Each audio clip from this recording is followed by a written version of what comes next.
Hello, all. Welcome to another episode of Direct Shift Stories. I don't know if you had missed me, but I seriously miss you all.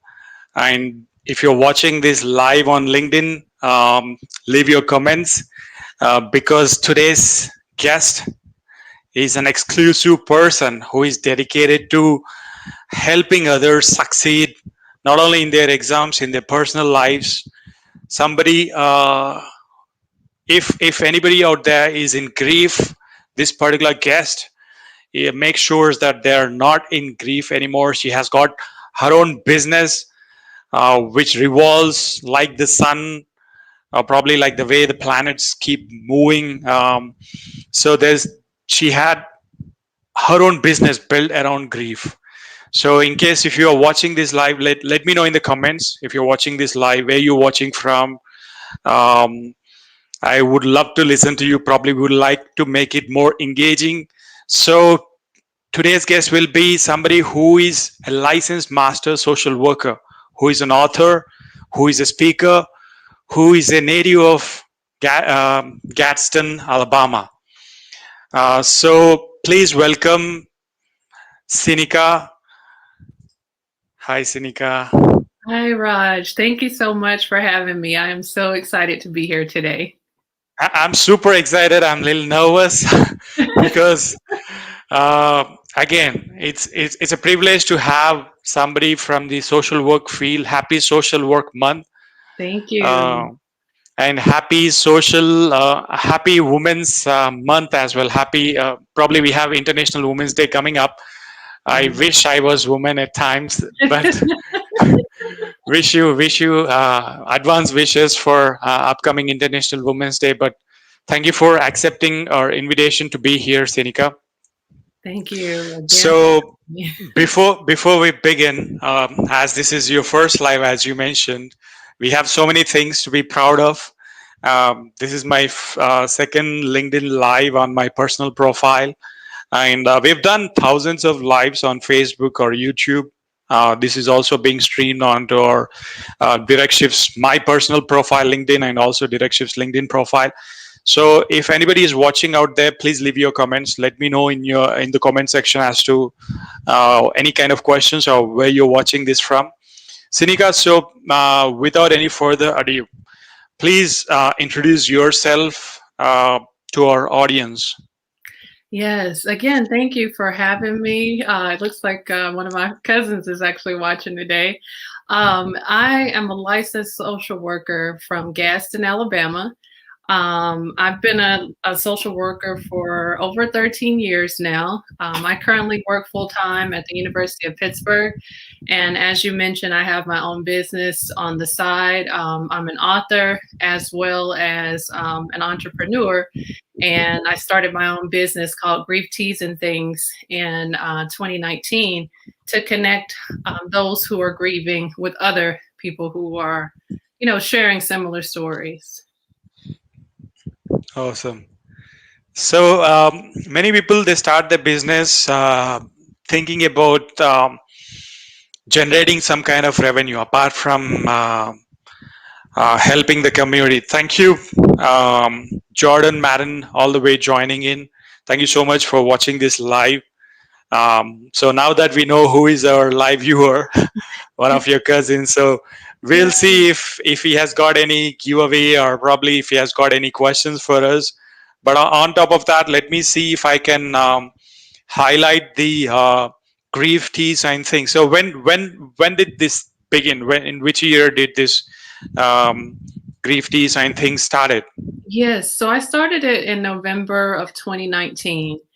And pretty much the business is right now, it's basically designed with t shirts.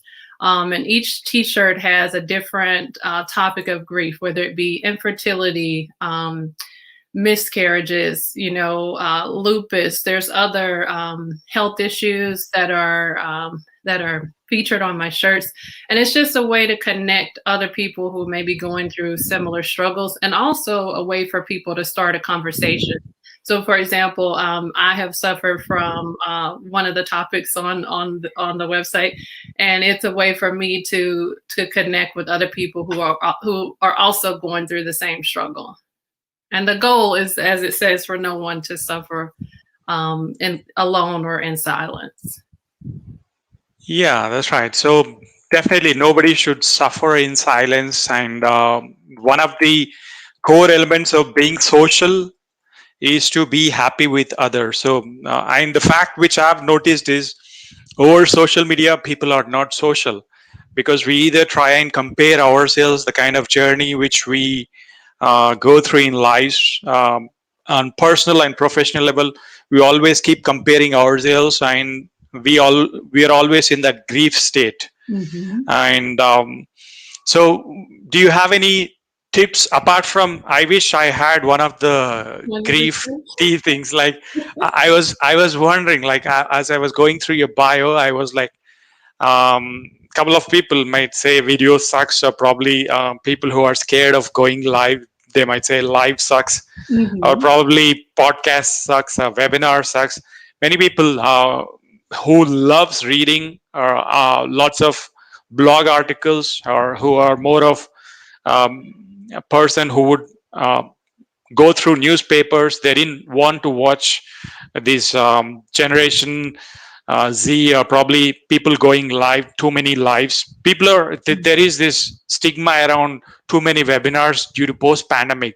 Mhm. So, what do you suggest of everybody getting notified with all the webinars which are going in mental health space? Because it's bombarded with the kind of webinars and videos, or probably the live shows which are there for people out there who are living in their four walls, or probably who are in quarantine, home quarantine, who are working from home. What would be your advice? Because flashing the t-shirt will not change the thought flow, but it will definitely take them to another level. But what do you suggest for people who are struggling in home quarantine? So I would suggest definitely connecting with other people, whether it be through a virtual support group or in person, if your city is offering in person support groups, but also journaling. Finding time for yourself to practice self care. And that's going to be different based on the individual. Everybody's plan or what may work for one person may not work for someone else. So just determining, as you said, what's going to meet that individual's unique needs, and being intentional about what plan they put in place. Awesome. I love the fact that you mentioned journaling and self-care, because the same recipe will not work for everybody. In fact, the same medicine will not help everybody. That's right. We are all unique in our own space. So let's go back to the reason or the purpose of this podcast, Sinika. Just let us know about your journey, how you started, or probably how was your schooling, and why did you choose social work? Yes. So initially, I was interested in being a teacher. And I also was interested in psychology. And when I found out about social work and all the various roles in which we work, social work, I became drawn to it, especially with the role of educator. So I was able to tie in that skill as a social worker. So I chose social work, and I was very fortunate to receive an academic scholarship to 4 universities. And so I started out at one university, and it did not end up being a great match for me. And so I transferred to Alabama A&M University, and it was the best decision I could have made. I was able to get my master's degree in 1 year, and I chose a paid internship, and I was able to. I was offered a job right away after graduation in lieu of that in lieu of that scholarship. So I started out in child welfare. I worked in child welfare for about 6.5 years, and the last 7 have been, well, I'm sorry, I was in medical social work for about 5 years, and then now I work in higher education. Awesome. So going through it was a roller coaster ride. It could be with whatever you have started, like the kind of businesses which you started. Also, guess it's from the personal experience, right? Uh, Absolutely, that's right.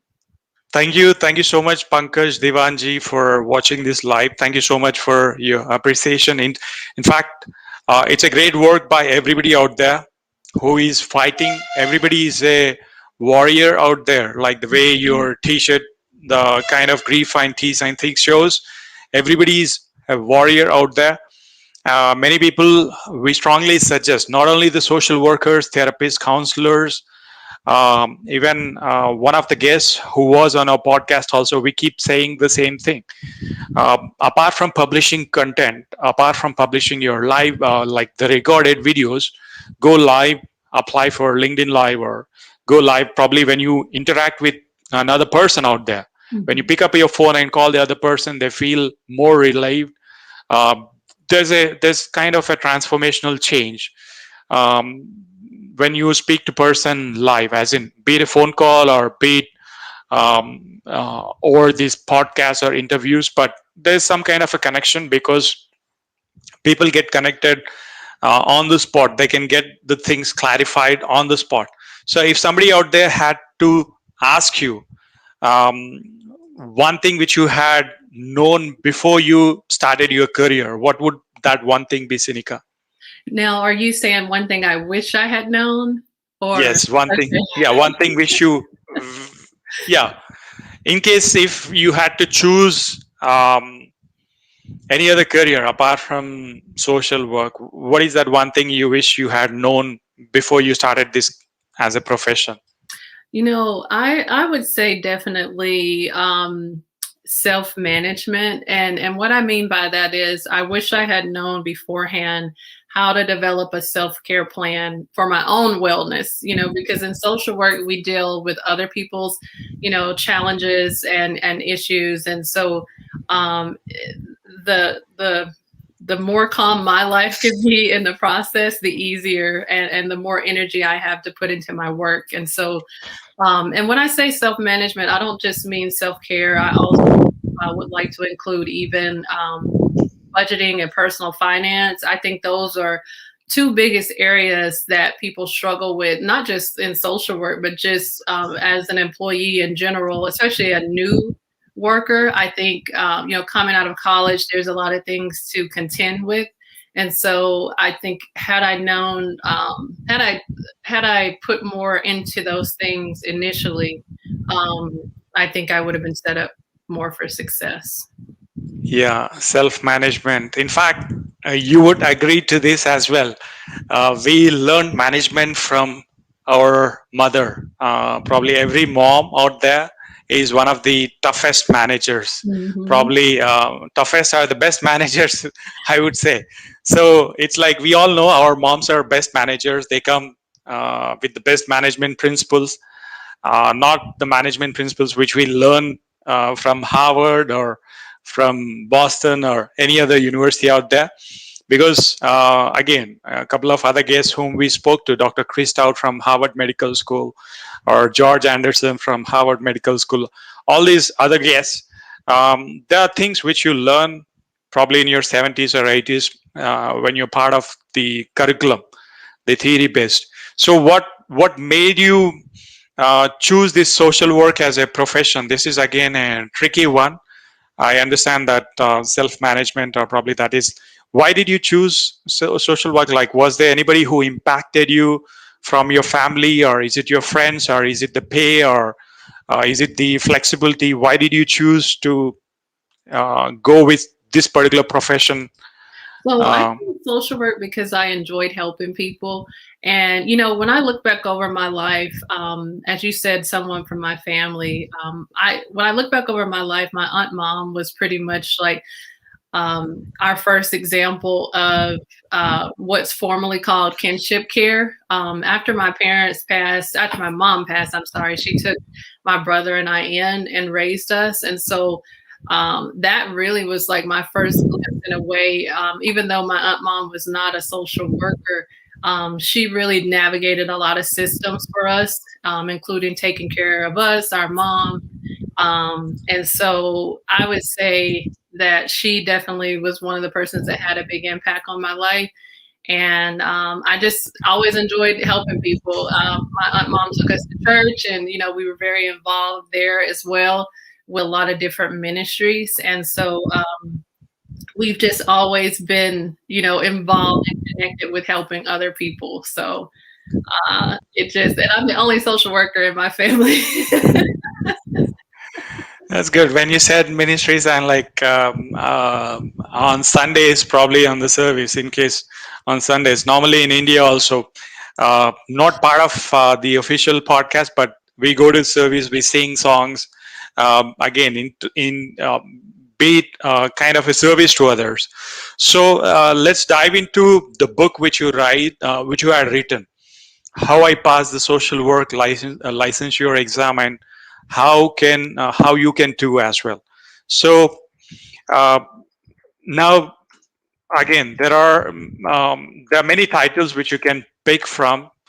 Why this particular title? I know probably you might have. I did go through the forward, and like the way you had written as an author on Amazon. I'll flash that here.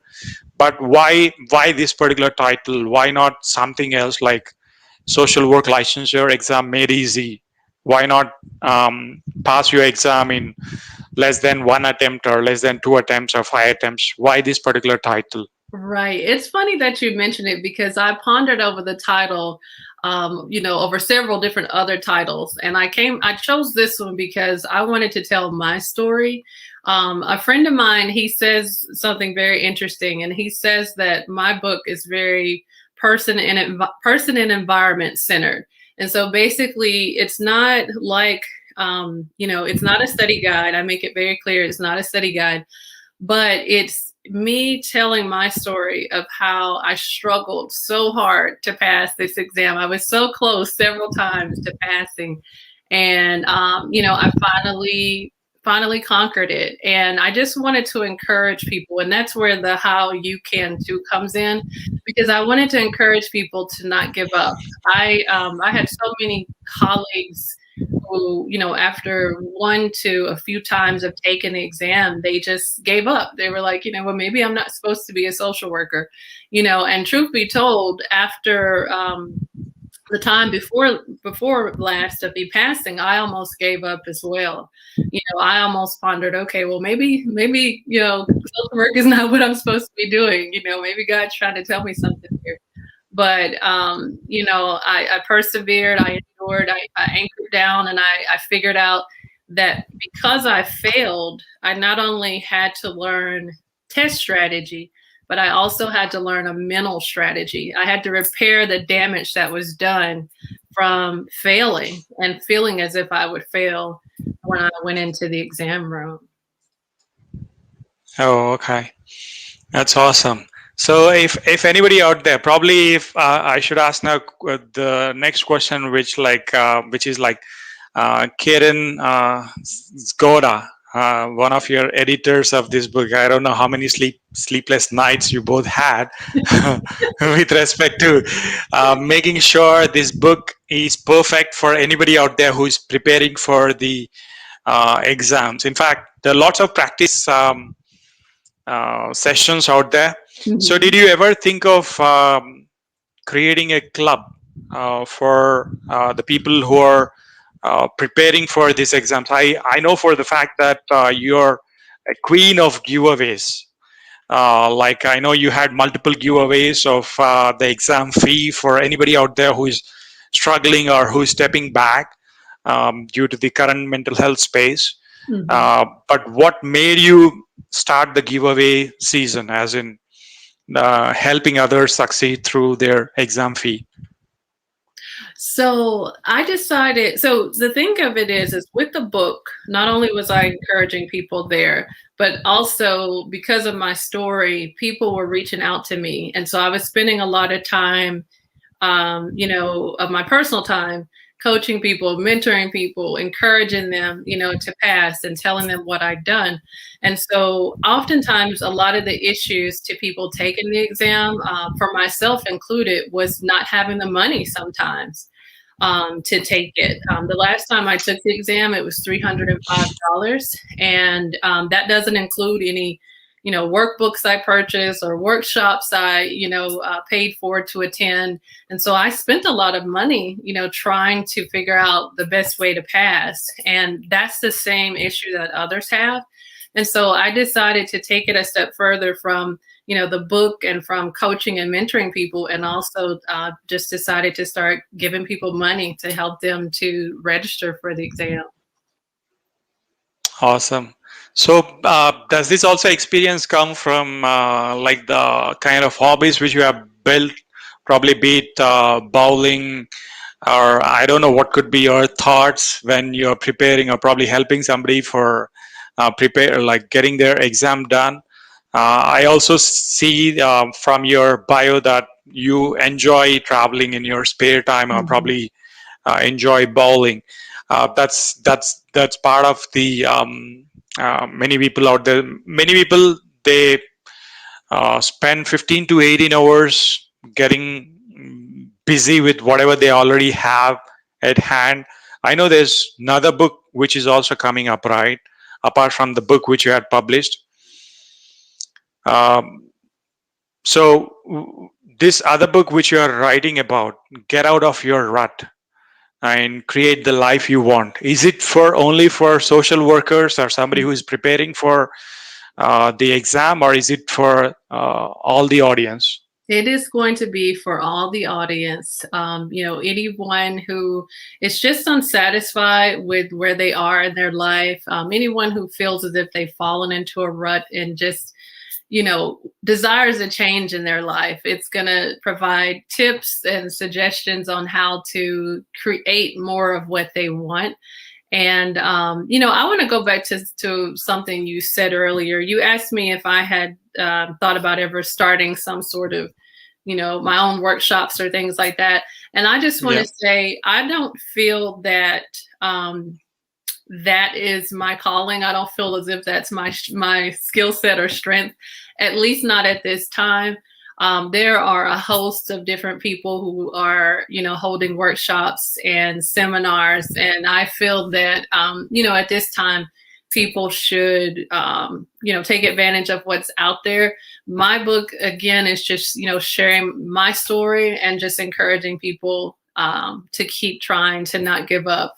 Um, if I had gave up, I would not be doing what I'm doing now in terms of, or a lot of the work that I've been able to do.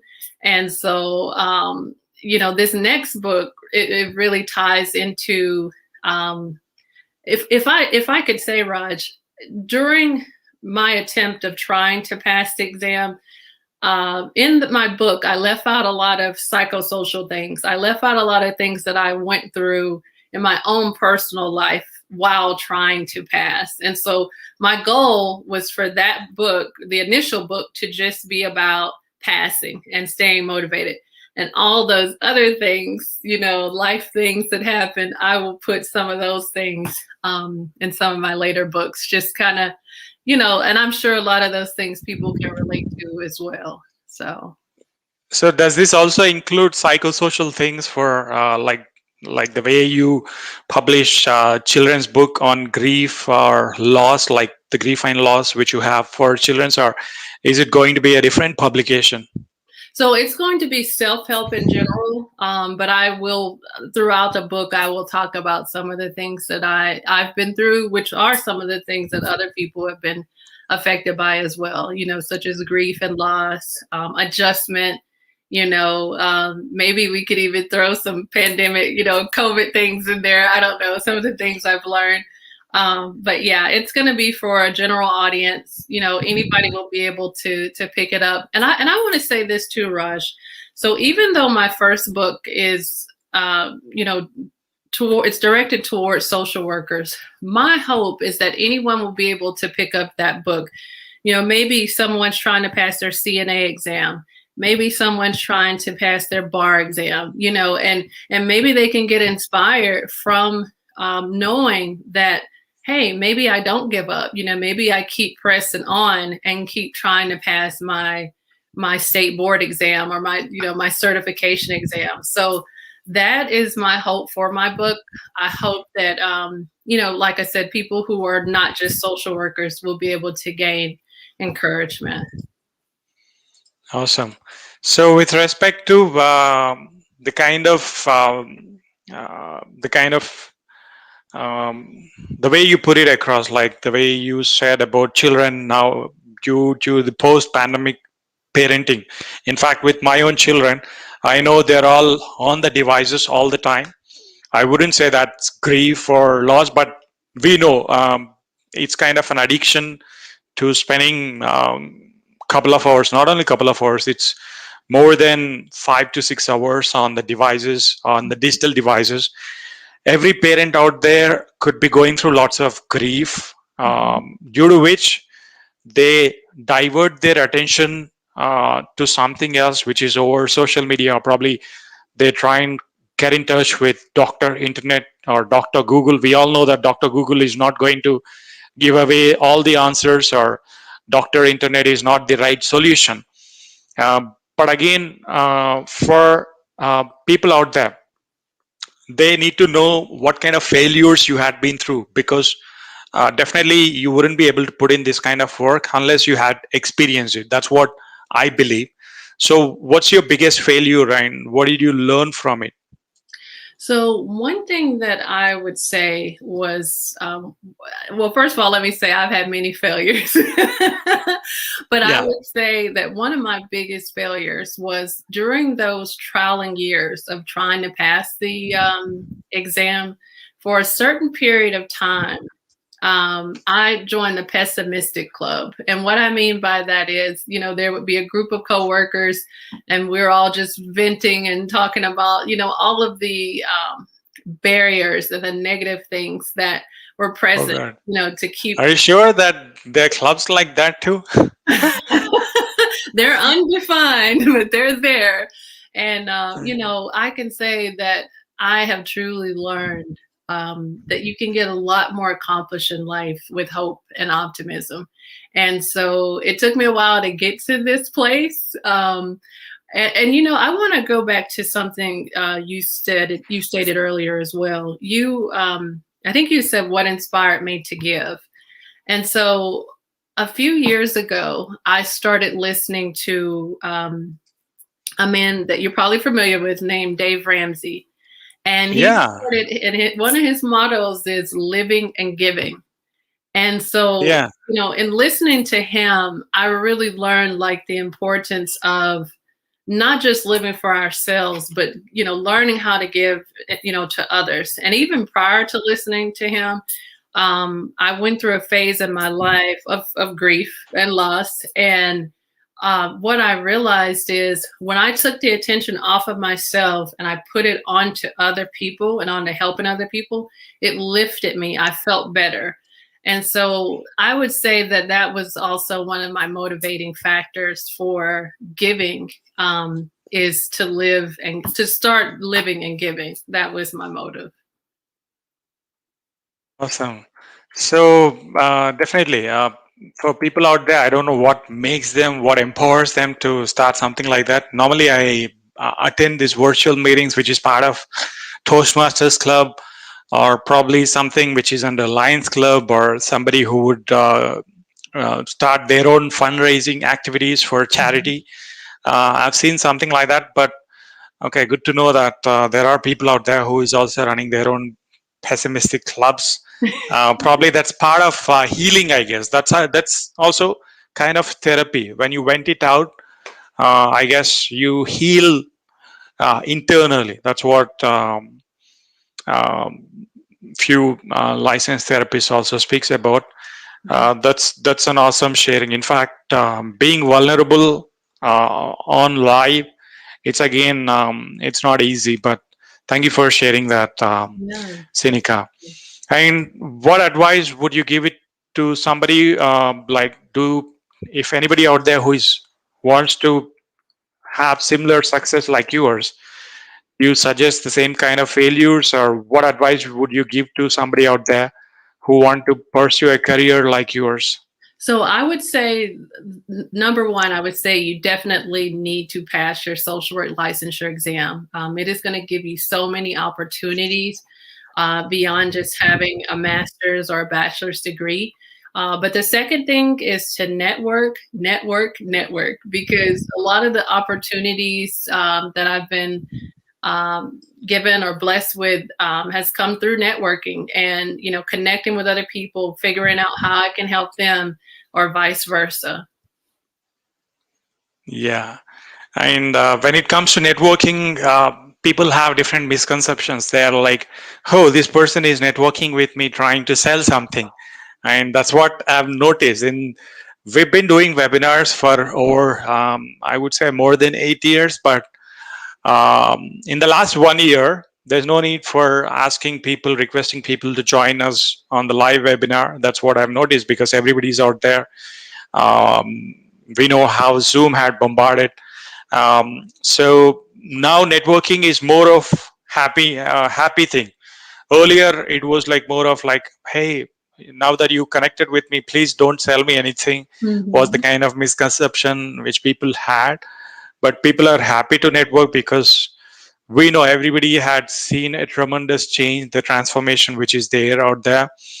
And definitely many authors who are out there who are also coming up with their own books, everybody is working hard Mhm. behind the scenes to deliver some amazing content out there to give value to the readers or to the listeners. So how would you share your social work experience? Like, are you going to put in real life experience from the clients, like any kind of biopic out there? Are you Would you be? are you talking about in my book or Yes, in your book, not on the LinkedIn articles or not in the social media posts, but normally these giveaways which you had, probably I guess you had three giveaways which had been finished, couple of hundreds of dollars out there. Mhm. But out there, do you also put in the personal experiences of the people, or do you share their experiences in the book? No, I don't share any client experiences or any other social workers experiences, except for the fact that I know that some people have given up. And some people have been so fearful that they haven't even taken their exam. They hear people's stories of failing and it paralyzes them. And also, again, the money, is a barrier. And so, but no, to answer your question, I don't share any client stories in my book. Okay, and the kind of because uh, there will be mixed reactions. In fact, I've seen people uh, react in different ways. Normally, when anybody out there on live also gives away as a cashback offer, or probably if they give Amazon gift cards, I've seen people with mixed reactions. Mhm. So how do you um, shift this transition? Like, if everybody is out there is curious as to what we are doing live, or if everybody is curious as to what we are saying on our videos, or probably the kind of content which we are publishing, is it only the individual members whom we are trying to help, or is it also impacting the families who are trying to appear for this exam? How is it going to make bigger impact? Like, can you share your vision as to why we are making other people appear for the social work licensure exam? I hope I don't know if I'm understanding your question correctly. Can you? Yeah, like, what would be the main purpose behind going away or giving away this, or supporting somebody out there to clear their licensure exam? Okay, I see Like, what you mean. The fee. yeah. So, on a personal note, for me, my family, my brother and my aunt mom gave me money twice, well, once each, to take the exam. And I know some people, they have family that has helped them as well, but some people do not have that. And I think, when my family gave me money, that meant that they believed in me. They believed that I could do it. There was somebody that was standing behind me. There was somebody that was rooting for me. And I feel as if giving away money to help people, number one, it not only removes the financial barrier, but it also is a way of supporting someone, letting them know that, I'm here for you. Um, because some people, they literally just do not have the money, especially some people who may be, a single mom, or even just someone without the license, their pay is usually a lot lower than, someone who's licensed. So it's just Okay. a way of supporting them. Absolutely. Now I understand the living and giving philosophy which you mentioned, Yeah. like the way Dave Ramsey. So many people who struggle, I guess they may not have probably like a family member to support them. Now I get it. Now I connect the dots. As you mentioned, it was probably your mom or probably your brother who had supported you. So could you please share some great resources that also helped you? Definitely, I would put your book as number one. Uh, are there any other resources out there for, like, if somebody had to start their own practice club? Do you run a practice club of your own? No, no, I do not run my own practice club. I have had people suggest that I develop one or start my own, but no, I do not have my own development club. I recommend, well, let me say this. What was helpful for me was socialworkexam.com. Dr. Linton Hutchinson's social work material was very helpful to me. It was in plain English so that I could understand it. I looked at several people's material before then, but that was the most helpful for me. And then also using the social work dictionary. I actually I have it right here because I'm preparing for the LC. Wow. So the social work Whoa. Let me highlight that. Okay. The social work dictionary. Wow, this is good. yes. A lot of people don't know about that. I'm really surprised by that because my university was really influential. Yeah, where do we get the social work dictionary? I think you can get it, from Amazon.com. I'm pretty sure there may be other resources out there as well. Okay, social work dictionary. I mean, does this? Okay, there is. Oh, Okay, NASW. Okay, yeah. yeah, there's one on National Association of Social Workers. Yeah, I guess this is the sixth edition. Probably that could be the latest That one. may be Okay, the latest, yes.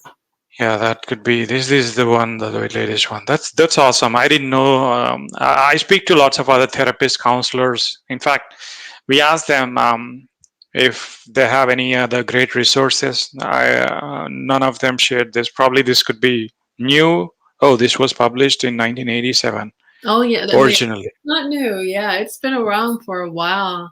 And then also, I would say YouTube, for a host of different resources, whether it be, listening to a motivational video. I know that there are some social work licensure prep, speakers on there. There's people that have questions on there. I don't know their names right off, but I mean, from time management to self-care routines. I mean, there's a ton of resources on YouTube. Exercise, courses, meditations. I mean, you name it, it's there for you on YouTube. Awesome. I mean, there's an ocean full of content on YouTube. In fact, in today's age, we are living in the age of distraction. There Yeah. are too many notifications. We have notifications from all the social media channels, be it Facebook, Instagram, YouTube, Gmail, or everywhere. I mean, there are so many notifications, but the focus is something which anybody out there would require. I guess that also highlights the things which are mentioned in your book. So now coming to almost the end of the show, now I would ask you, what are the three people, or I'm sorry, who are the three people who have been most influential to you? So this one is an extremely hard, a hard question because It's hard to narrow it down to three. And so, for that reason, I would say the people who are the most closest to me, which would be, my husband, my family, and my friends, all have been influential to me, in various ways. But if I had to list someone that's outside of my family unit, I would share that I listened to someone named Terry Savelle Foy. She calls herself the cheerleader of dreams, and she's on YouTube. I've been listening to her for several years, and she talks a lot about goals, goal settings, vision boards, and manifesting your goals. And so she is someone who just keeps me encouraged, and I hope to meet her someday. She has conferences every year as well. She's an author. She's written books, and she has been through. Her and her husband and her family. They've been through some things that my family have gone through, and that was how I found out about her and really connected, with listening to her. Awesome. That's good. I'll try and Google. I'll probably find that again on through YouTube. Yeah. So everybody out there, the focus is again to make sure that you not only pass the social work licensure exam, but also be a service to others. Again, if you're watching the replay, make sure that you can leave in your comments or feedback. Do you have any other things which you would like to share, Sinika? In fact, time just flew. I can't believe that it's 40 minutes. I thought we had. Fast by fast. Is there anything else which you would like to share, or probably that will influence the listeners? Probably anybody out there? Yes. As a final note, I just want to impart and say to choose hope. We live in a world where things right now are very heavy. It's easy to get depressed and worn down or weary, and it's easy to anticipate and want change. But unfortunately, sometimes things take time. I know, I've had to learn that the hard way, but I would just say choose hope, remain optimistic, always remain hopeful no matter what it looks like. And that's what I'd like to share. So hopefully Thank this you. is helpful.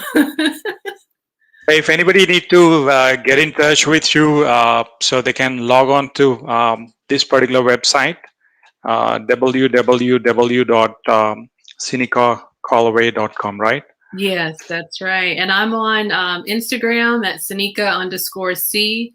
I'm sorry, Sinika_Calloway. And then I'm on Facebook at Sinika C.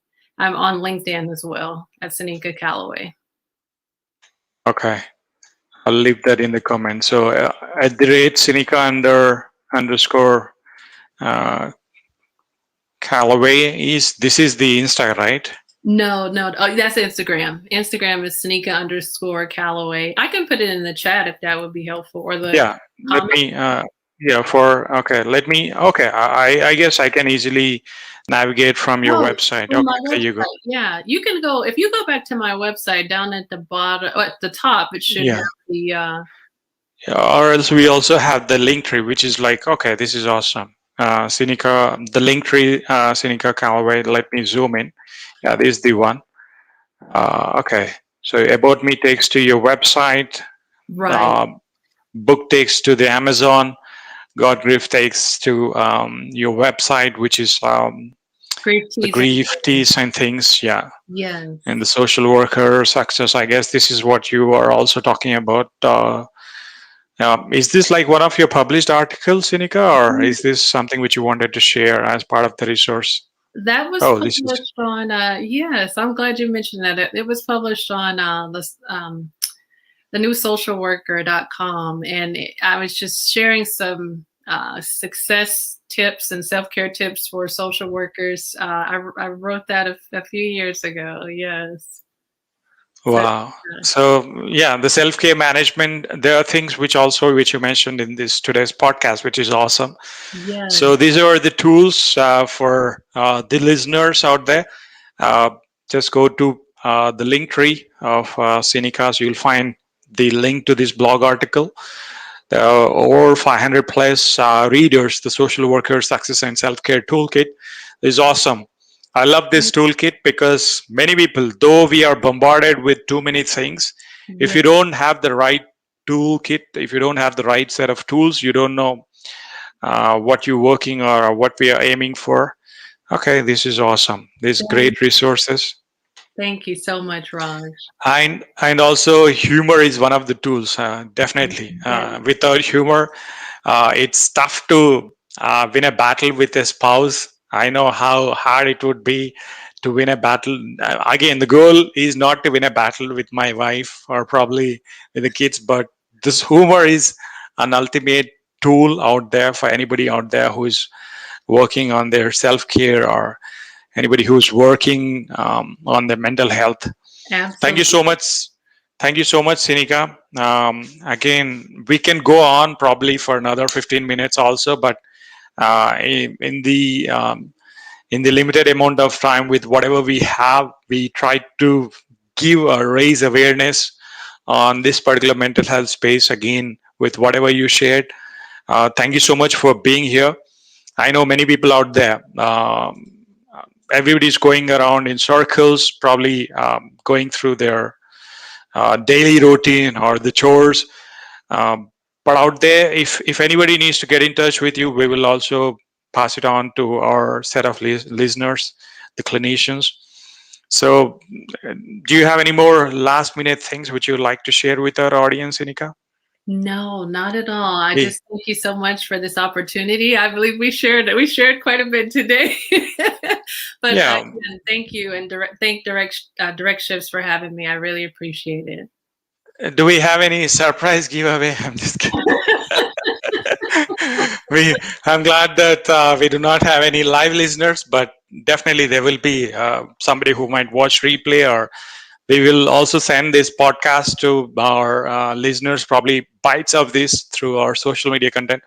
Again, the ultimate goal is to create small pieces of this social media content from the live, from the recording. I'll share the recordings with you Okay. and put it across to our audience in a newsletter format. Again, you can catch the replay on Google Podcasts and Apple Podcasts with the same title, Okay.